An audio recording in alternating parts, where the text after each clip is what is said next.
Well, it's been a wet few days over the last few days. It's been absolutely peeing it down, so I haven't managed to get anything more done on the studio build. Today though, dry day, finally. It's dried up a bit. The grass is a little bit moist still, but you know what, no biggie. I'm hoping actually the ground might be a little bit softer because we've also had a delivery of the extra ground screws that I need to be able to finish off the base. So these ground screws, instead of having a cement base, I've gone for the ground screws to be able to fix the studio to the ground and make it solid, not movable. But they're chunky monkeys, and I could not believe how difficult it is. I really underestimated how difficult it is to get them in the ground.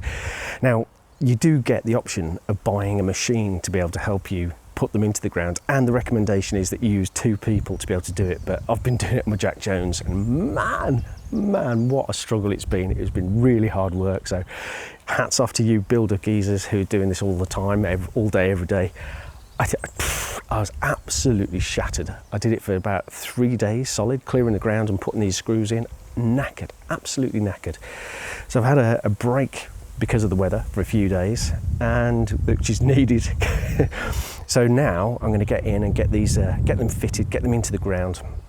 And my plan is to get all of those in place today, because that's then is the finish of the groundworks. Then we could start building up from there. So that will be awesome. Now, if I do get that far, I've also got some angle iron to cut.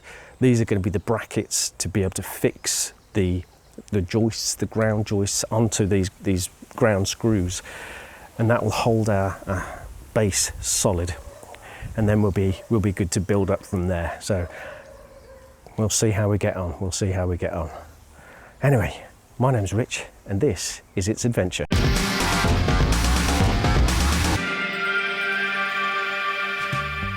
This is part 3 of the studio build. So if you haven't seen those other ones, do click on the link. I'll put it up here somewhere so you can go and have a look at those previous videos to show you what we've done to be able to get to this state. Then aim is to get to a new structure.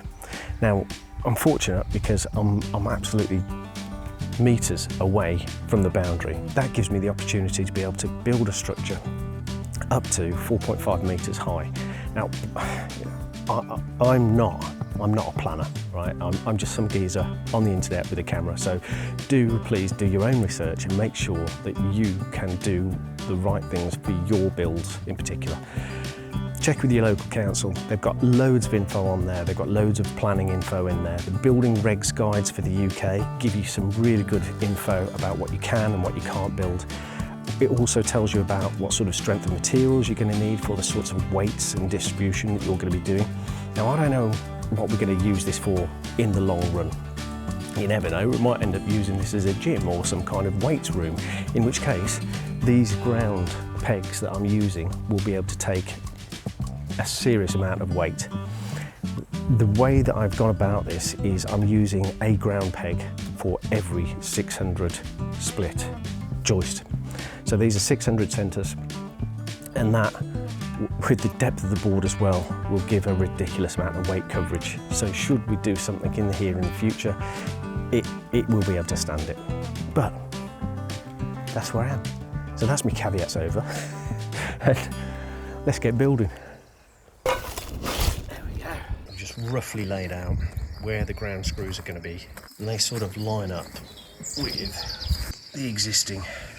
So this is going to be what I've got, six to go. Blue line here, which is 4 meters away from the garage wall, and that runs all the way down to a peg at the end with the rule. I'll prop the rule up so it keeps on from falling over. Popped it up between a couple of bits of bamboo so that the ruler can stay exactly on the line of the blue. Now what I'm going to do, let's go along and drill in at 600 centres.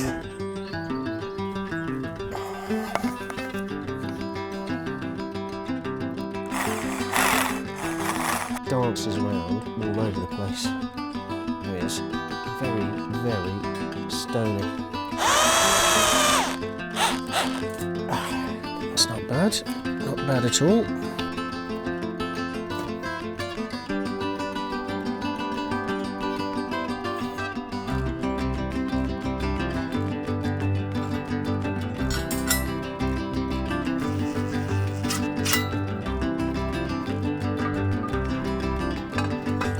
Right then, so looking at the bubbles, lining it up as best I can with the bar, I can see that this one bubble is closest to me, which means I've got to pull the tower, pull the ground screw back towards me.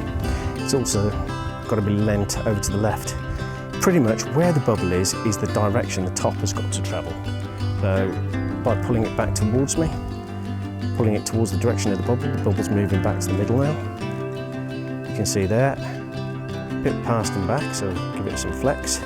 Same now, moving over to the left.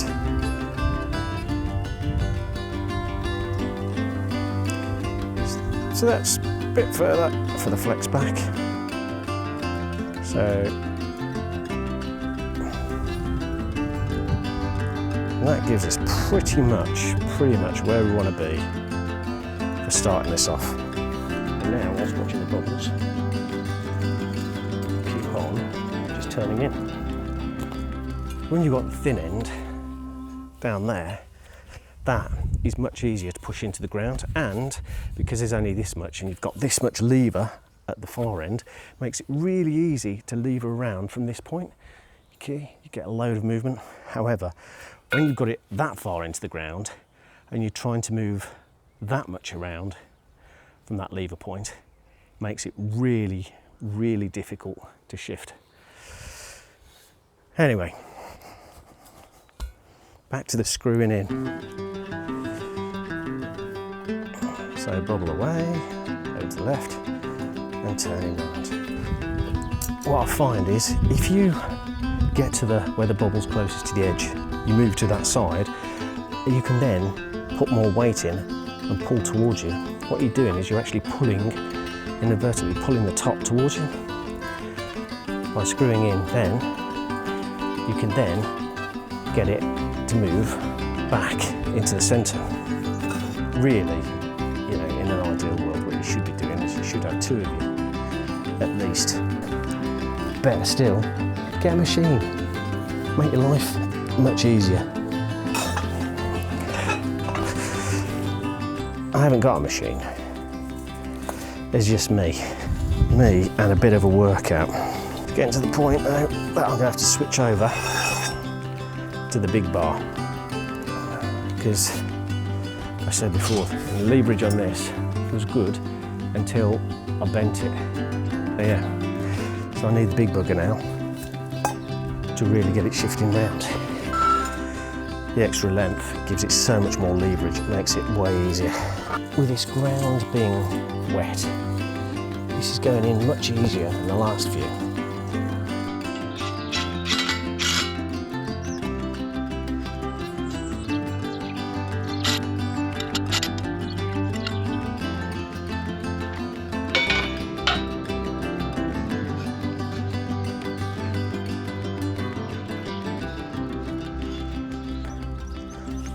Last one in. It feels like quite a momentous thing. So yeah, the last one. So that's how many is that in? So 1, 2, 3, 4, 5, 6, 12, 18. Whew, what a workout. I'm hoping it won't be quite as much of a workout for the rest. For the woodwork and the framing and whatnot, but we'll see. Probably a famous last words. Certainly when it comes to shifting around 18mm ply boards, those are going to be chunky monkeys. But they need to be, because you never know what's going to be used in the future.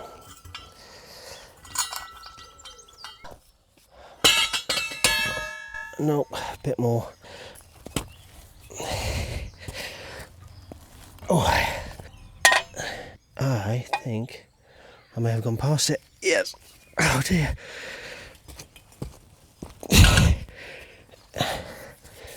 That's amazing. I'm there. Awesome. That is a good bit of going today. That's all the last 6 in place. I'm ready to do some metal work now. Happy boy, man, happy boy. Right, that'll do. So that's it for today. I'm shattered. I'm going to go clean up my tools and then get myself cleaned up. And I'm happy with that. That's been really quite difficult. So I'm dead chuffed that that's been done and dusted.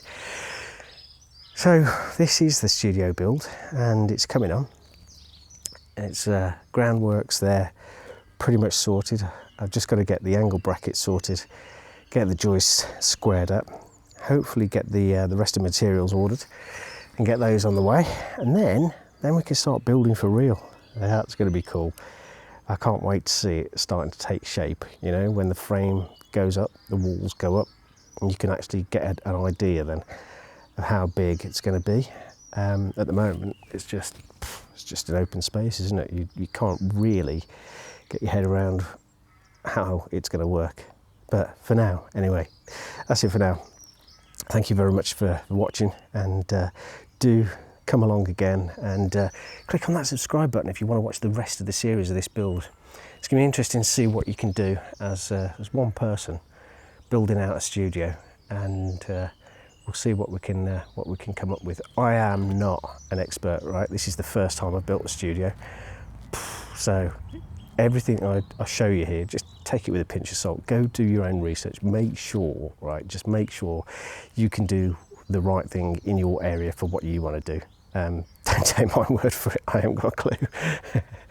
I've done a lot of research myself to get to this point, but you know, I'm not a builder. I'm not an architect. I just have done my own research to find out what I think is right. But yeah, check out yourself. Better safe than sorry, eh? But for now, thank you very much for watching. My name's Rich, and this is It's Adventure, and I'll see you again very soon.